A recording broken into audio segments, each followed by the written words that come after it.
Okay, how's everybody doing today? We're going to do a little tax training. Keep it light, keep it fun. This is part of our year-end seminar from November 17th. So the tax portion of this is how you can become the taxinator. Quickly, we will discuss our tax team, which is Ken Fetzer, myself, Nick Leto, Alexis Yamashita, and Diane Anderson. If you ever need to reach us for anything, we have a handy little email address, tax@dominionpayroll.com. That'll come to us and we'll help you out. So we were able to squeeze, this is a joke, but we were able to squeeze this tax material into 4 hours. It's a joke. It's actually about 20 minutes. So in the next 20 minutes, we're going to meet the tax team. You're going to find some really important things to know. You might fall asleep.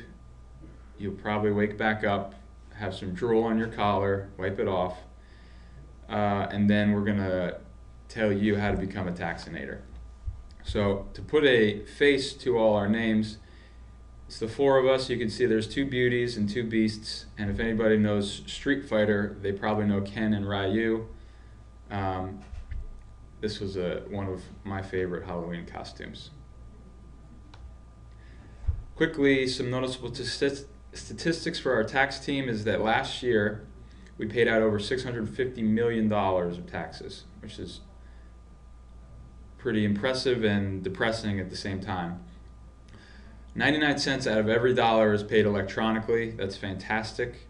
We file in 49 states. We're just missing Alaska, so hopefully Ms. Palin will help us out with getting all 50.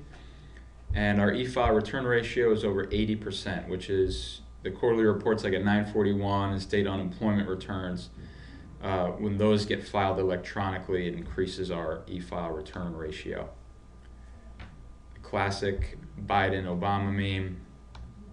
So, really important things to know. So this is for what you can do in the next few weeks before the end of the year to make your life a lot easier, and to keep costs down, to keep penalties down, to keep tax notices down. So, November 17th or whatever day you're watching this, you can go back to the office and you can audit your employee records.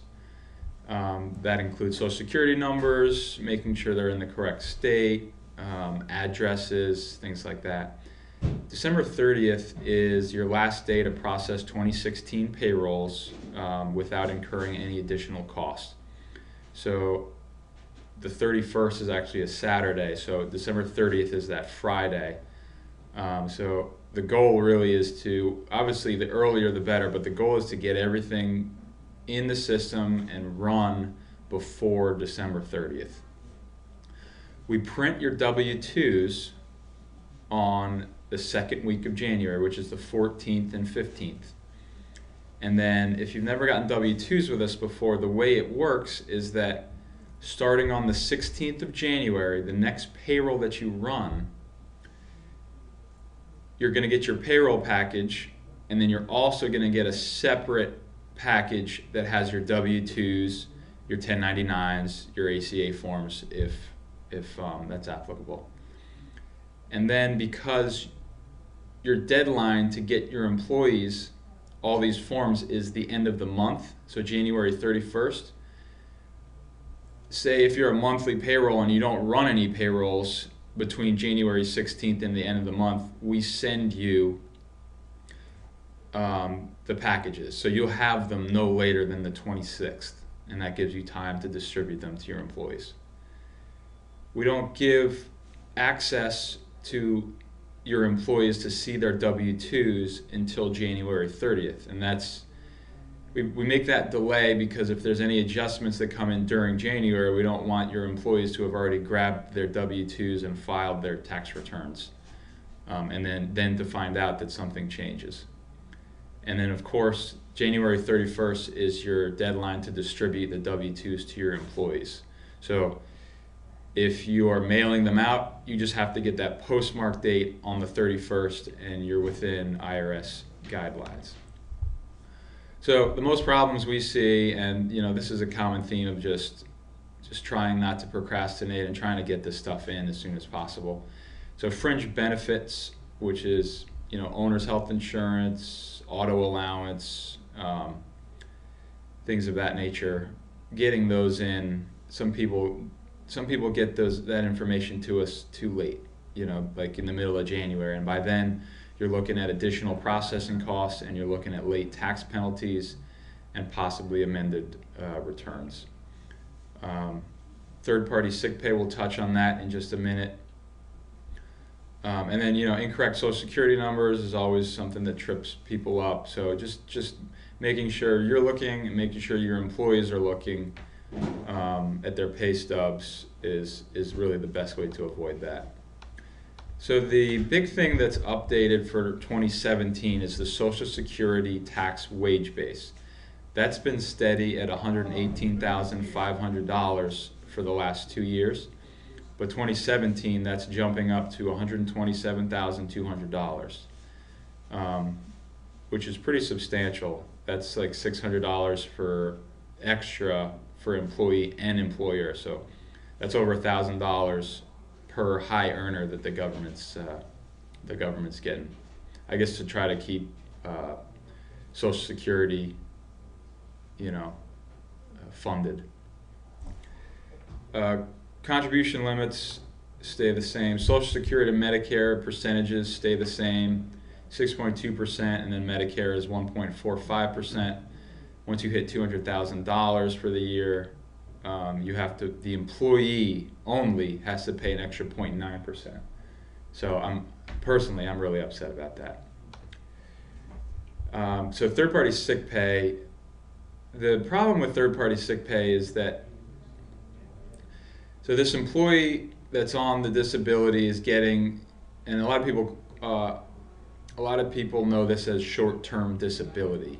The problem is that the insurance company is paying the employee, right? And they're withholding the employee taxes. And then what the insurance company does is they send it over to the employer, and they say, hey, you have to now pay the employer taxes on this.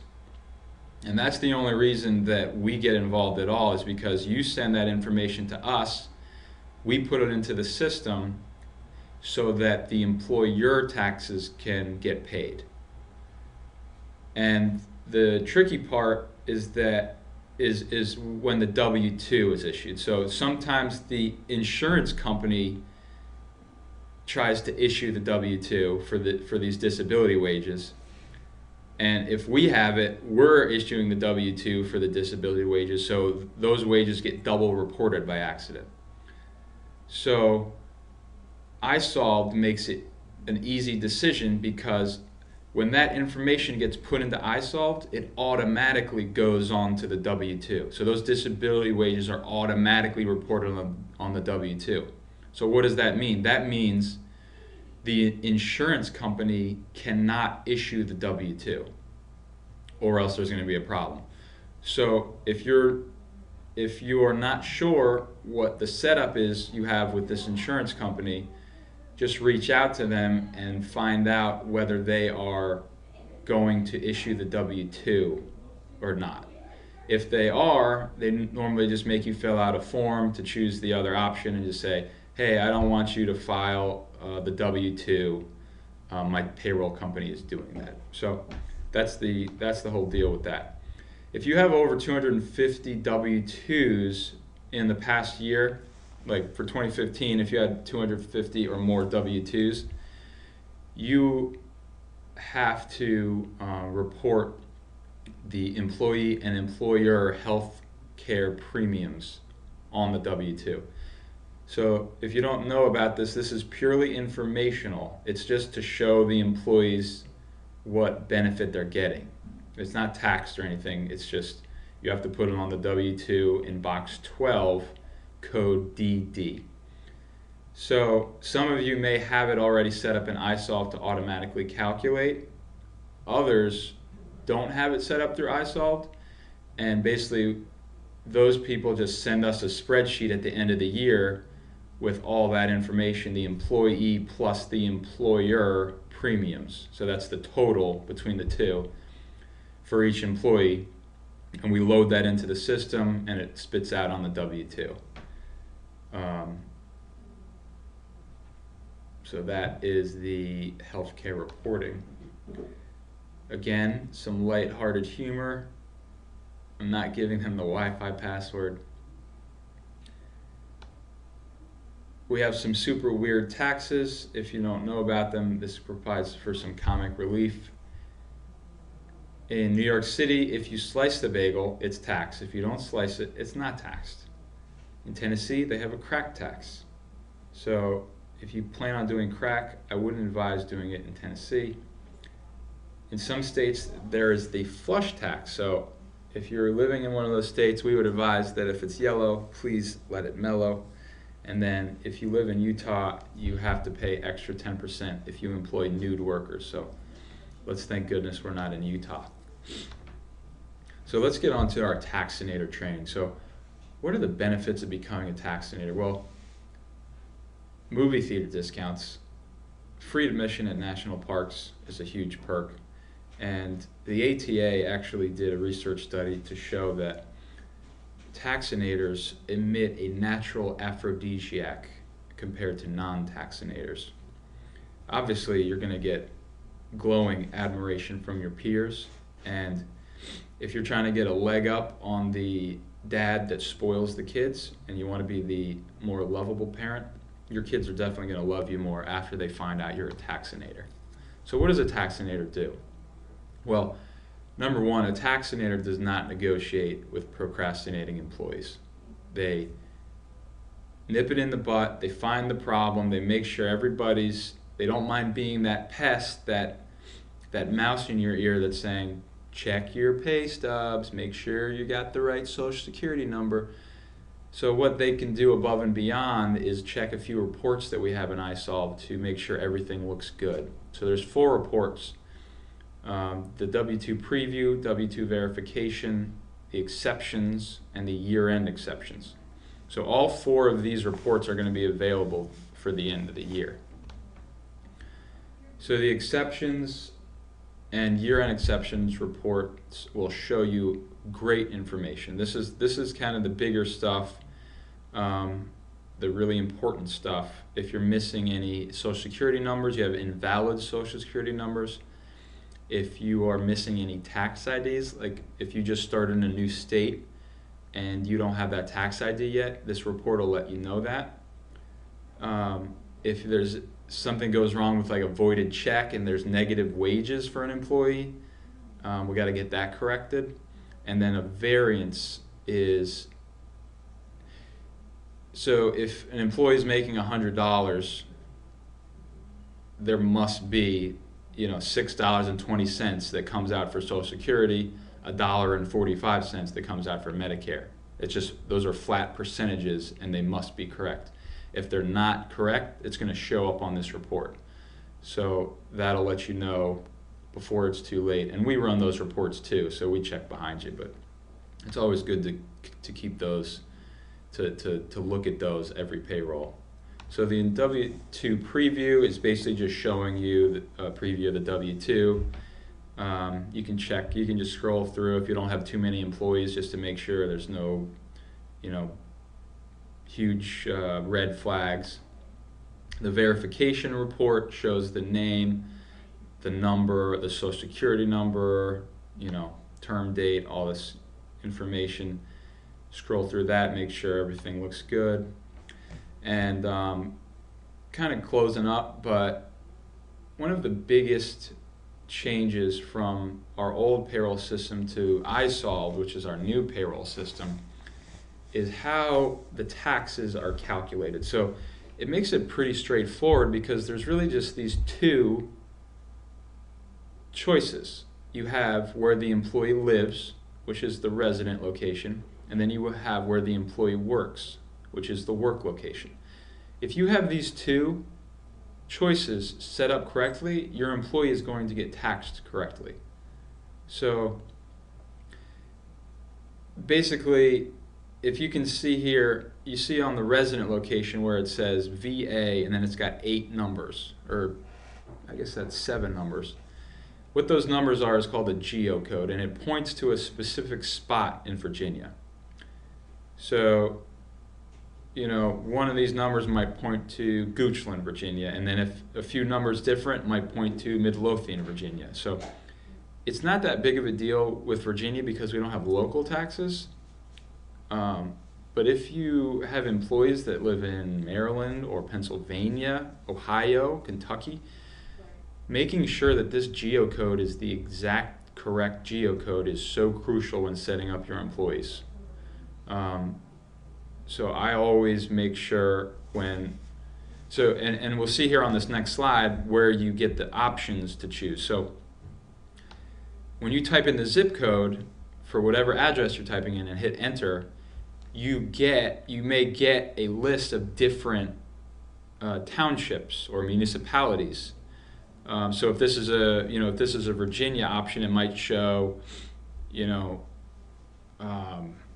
Richmond versus Glen Allen. You might see both of those options because the zip code encompasses both of those. So choosing the correct option here, and if you don't know what option is correct, either research the address, ask us, or ask the employee.